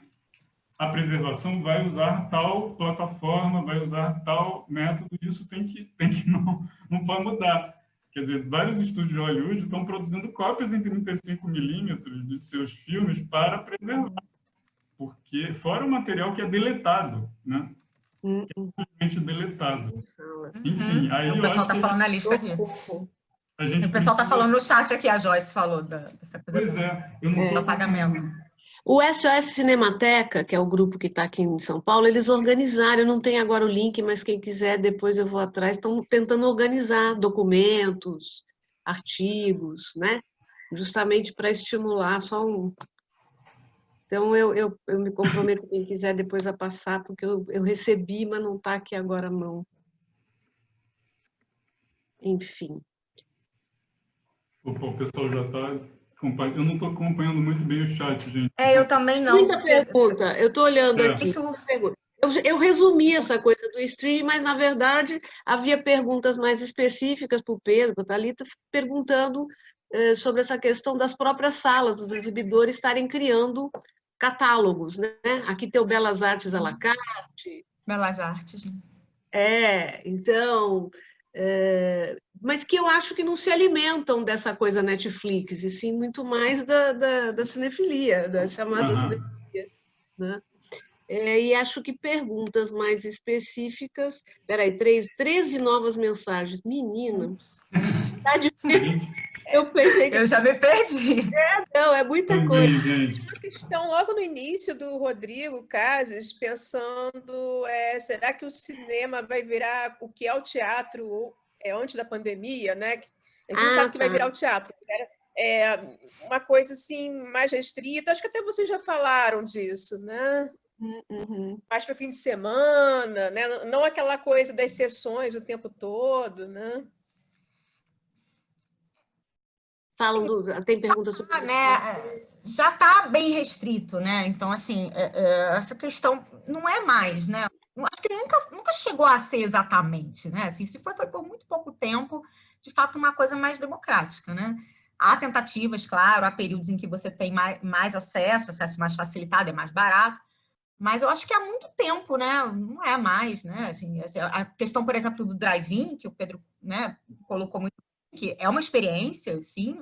Eu não considero cinema, né, como sala de cinema, não é sala de cinema, por conta da ambiência, obviamente, mas essa questão do carro, se a gente parar para pensar, não precisa do drive, né, para a gente ter essa soberania do carro como um meio de condução que te leva para a sala de cinema. É só a gente pensar em Rio de Janeiro, onde tem sala de cinema, né? A gente sabe, quem conhece o Rio, São Paulo é um pouquinho diferente, né? Porque você tem ali outras possibilidades, sim.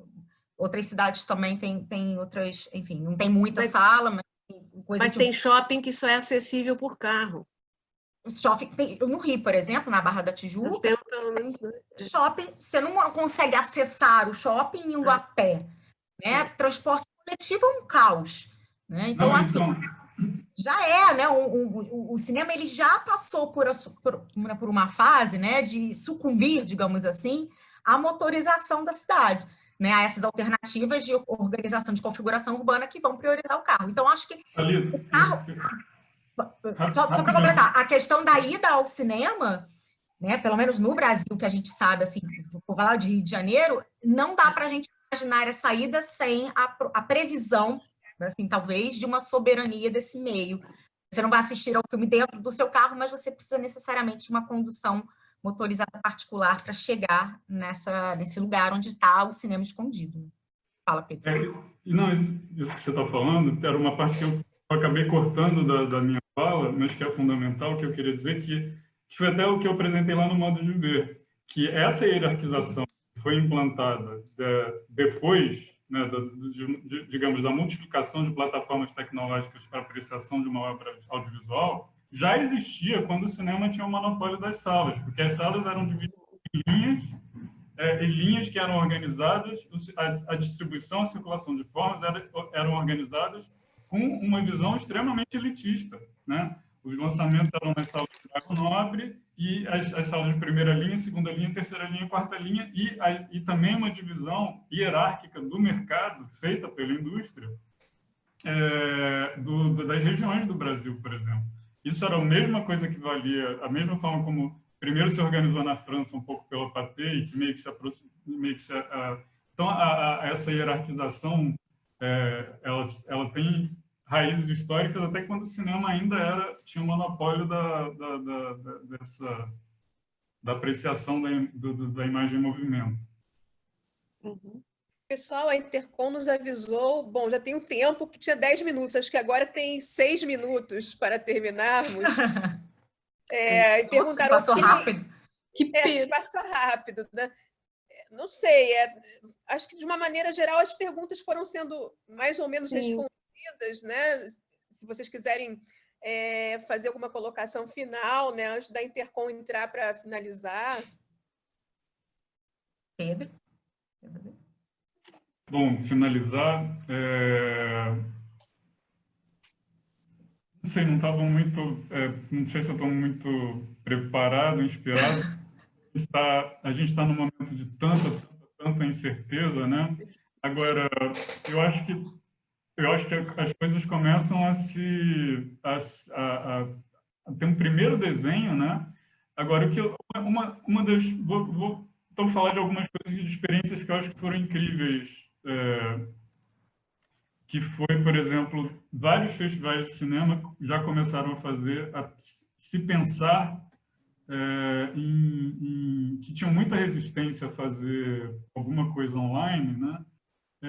Fizeram debates online, debates de curadoria sobre curadoria do Cachoeira Doc. Foi uma experiência muito legal, que é muito difícil ir ao Cachoeira Doc para muita gente, e aí, de repente, compartilhar essa experiência foi tão bacana. Teve uma grande iniciativa chamada no festival We Are One, que foi uma coisa meio que eu achei que ia ser super marqueteira, e foi num certo sentido, mas que acabou disponibilizando online várias masterclasses, várias conversas, vários debates e filmes também na internet de graça, e que tiveram um número de visualizações assim, muito maior do que qualquer edição física de um festival. Então, eu acho que vislumbrar um futuro mais híbrido entre o presencial e o online, tentando aproveitar o que o online pode trazer de positivo no sentido de democratização, né, também de acesso à informação e de acesso a filmes, eu acho que é uma coisa que começa a se vislumbrar de forma interessante, porque os festivais e os circuitos exibidores e algumas estão se equipando para ocupar esse espaço, né, porque não existe espaço vazio, né, existe espaço não ocupado. E os espaços são com uma força muito avassaladora, então, se eles estão ocupados, você pega e cria um espaço, né? Você vai e faz. Enfim, isso é isso que vai abrindo, que isso é que vai criando brechas. As brechas não existem, né? Elas são criadas mesmo, empurradas. Então, é isso. Então, eu acho que, de alguma forma, digamos, pessoas que atuam nesse setor estão mais atentas para as possibilidades do online. Thalita quer finalizar rapidamente, né? Rapidinho, é só para... tá legal. É só para a gente, né, não perder, assim, também assim, eu sei que o momento é complicado, a gente não tem certeza de nada. É claro que vai ter uma grande modificação, por exemplo, até na forma como a gente vai passar a ir para o cinema, então vai ser solicitado de nós ali todo um novo nível de posturas,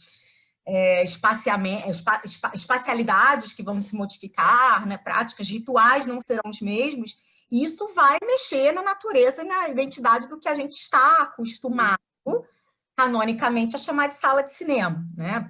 Eu estou falando mesmo de sala de cinema, né? Claro que outras mudanças, outras questões já vinham ocorrendo, como o streaming, você tem essa briga, né?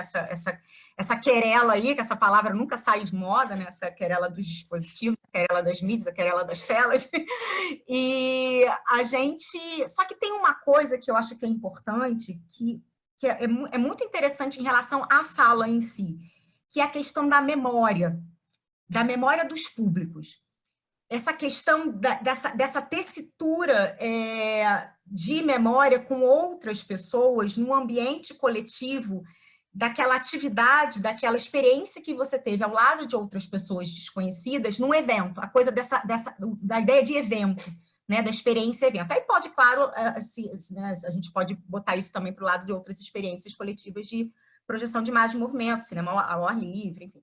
Mas essa coisa de uma participação corporal, de uma mesmo de um agenciamento de corpos dentro de ambientes, e essa feitura desse ambiente com corpos humanos e não humanos, né? A produção mesmo desse espaço de cinema é muito potente em termos de configuração de memória. A gente lembra, claro que a memória é uma produção feita no ato do lembrar, né? No ato que você está contando, está lembrando, mas geralmente é muito interessante a gente perceber que vira e mexe a gente tem uma notícia de um projeto, a gente tem uma pesquisa, a gente tem um relato, uma matéria de jornal, em que o fator sala de cinema aparece como determinante nas marcações ali afetivas, emotivas, de questões de cidade, mesmo que o cinema não exista mais, né? Mesmo que ele seja apenas ali um fantasma, uma ruína. Então, eu acho que esse lado da nostalgia também, né, que pega um pouco também a questão da tecnostalgia, que pode ser hoje, né, um elemento de mercado forte, existe uma apropriação, uma comodificação mesmo da nostalgia e da tecnostalgia. Então, até que ponto também a gente sabe que a sala de cinema vai penar? Vai penar. Mas já estava penando, né? Há muito tempo, né? E mais sala de cinema. Não é filme mais, né? Assim, não é película, né? A gente já não estava mais nessa identidade canônica. Se ela já existiu, né? É uma pergunta que eu sempre falo, é horrível falar o nome dele, que eu travo a língua. O Elsasser faz, né? Quando é o cinema? Quando é o cinema? Onde é o cinema? Não é o que é o cinema, né? Essa questão, essa ontologia dele, ela está misturada com suas arqueologias, com suas epistemologias, com suas desregulações, regulações, relocalizações, rupturas, acontecimentos. Então, assim, agora, eu acho que também nesse caminho aí, não estou sendo otimista. Eu estou sendo igual o Deleuze, pessimista, otimista, otimista, pessimista. Mas eu acho que a gente também tem muitas chances de, primeiro, pensar em alternativas de ocupação, finalmente aceitar que o cineclubismo pode ser uma medida, pode ser um ator importante, para não, claro, a gente não vai disputar com grandes mercados, claro que não, mas a gente não precisa, né? Não existe só esse modelo, existem outras possibilidades de outros acessos às telas, né? E de fruição, enfim. Existem devires menores, né? Assim, não precisa, é claro, tem o grande público, vai continuar tendo, vai ficar mais elitista ainda, vai, mas a gente tem outras possibilidades, né? E trazer o cineclube para a conversa, legitimar o cineclube como um espaço de produção também político, que pode estar ligado à reconfiguração desse acesso à tela, eu acho que é fundamental. E outra coisa que eu acho que talvez sobre disso é o viés tecnostálgico, porque nós estamos na era da nostalgia, né? Está muito infeliz, está com muito medo do que vai acontecer, do que já... A gente está projetando também, a gente está com nostalgias de futuro, a gente já está sentindo do pós-pandemia, nem chegou ainda, a gente sente saudade, nostalgia não é saudade exatamente, a gente, né, tem uma presença ali de passado, presente e futuro, a nostalgia passa por isso tudo, utopias, retrotopias, enfim. Então, eu acho que a sala de cinema como esse lugar, né, de produção do urbano, de lugar que é formador de subjetividade, né, que está ali compondo as subjetividades, em que você tem tanto trânsito de tantos elementos, eu acho que ela pode, de alguma forma ou de outra, sobreviver, encontrar um meio, claro que o mercado pode cooptar isso, sempre coopta, mas também por esse aspecto dessa nossa, desse nosso carinho, digamos assim, pela preservação nesse sentido, pela manutenção.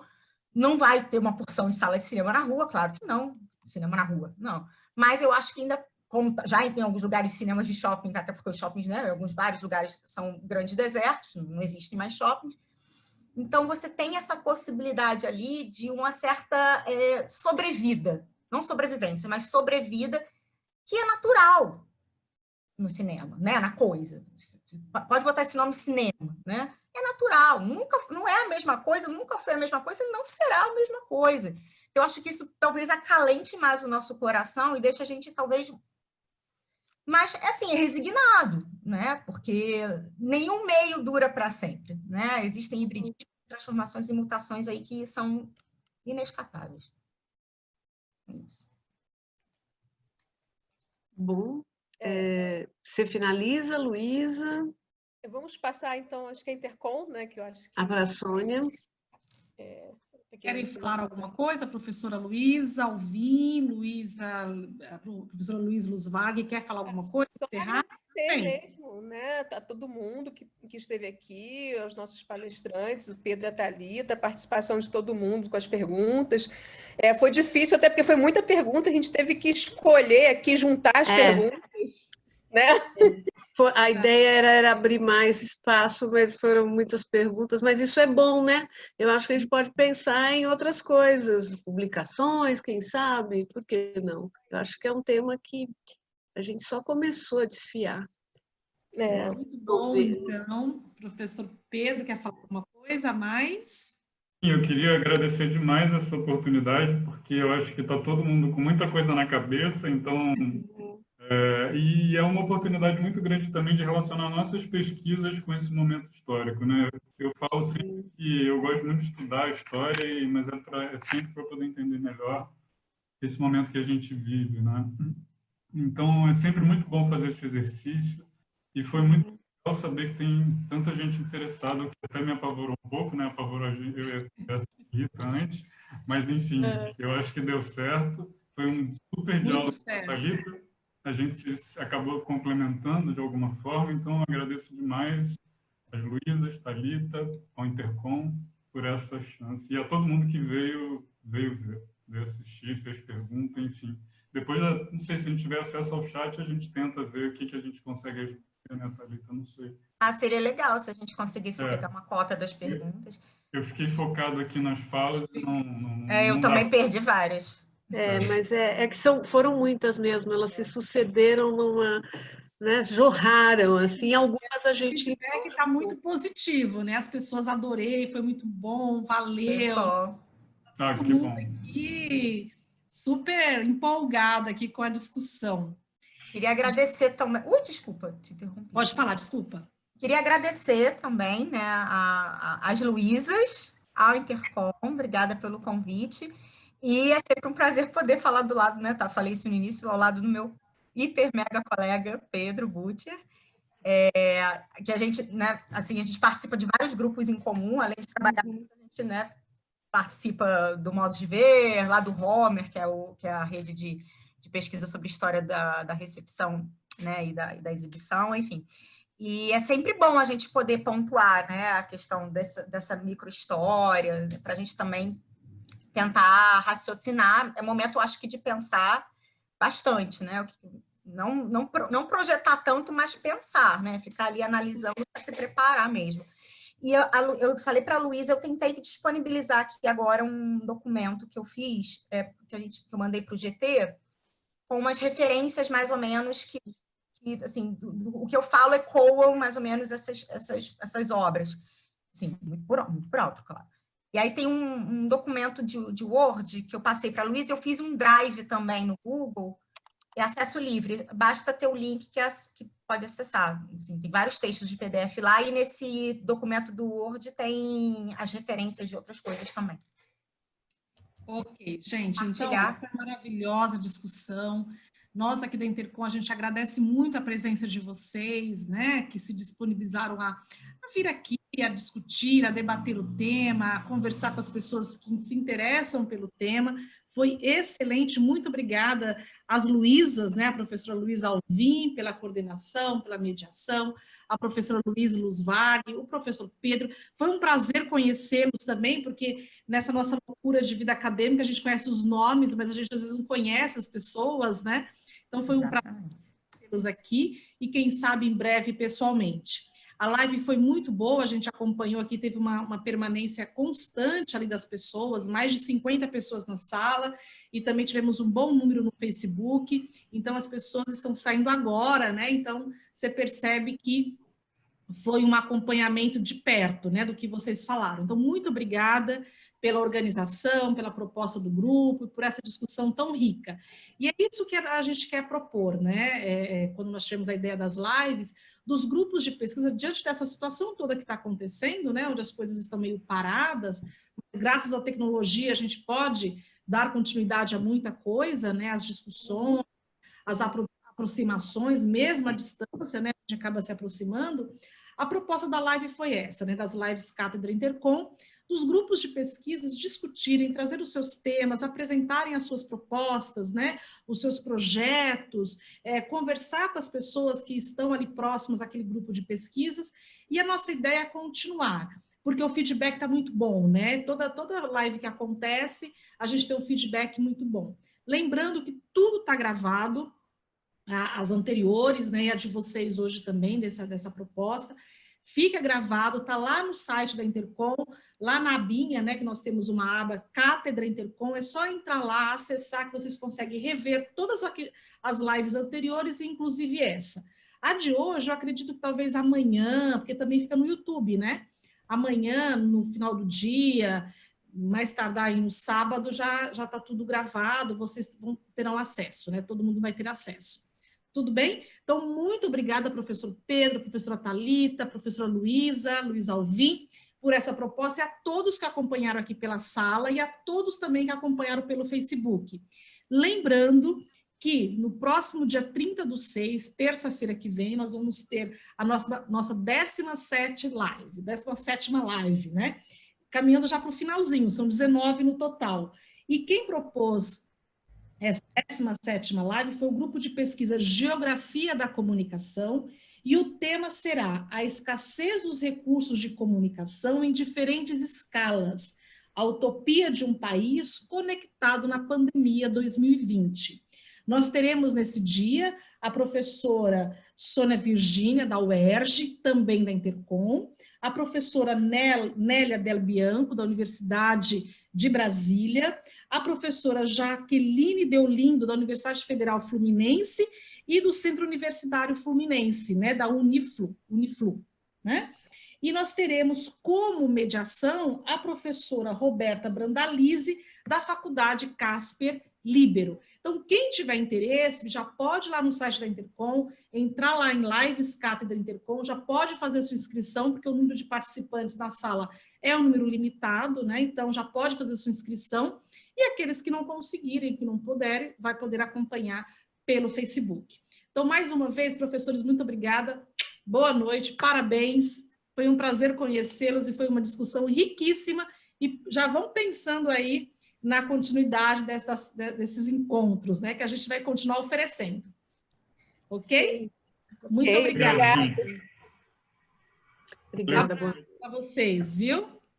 Cuidem-se, todo mundo aí da Todo sala. mundo. Obrigada, todo mundo. Obrigada, gente. Adorei. Adorei, Ótimo. é sempre muito bom. Finalzinho de tarde, iniciozinho de noite maravilhoso. Verdade. muito bom. Tchau, gente. Tudo de Tchau. bom. Viu? Beijo, tchau.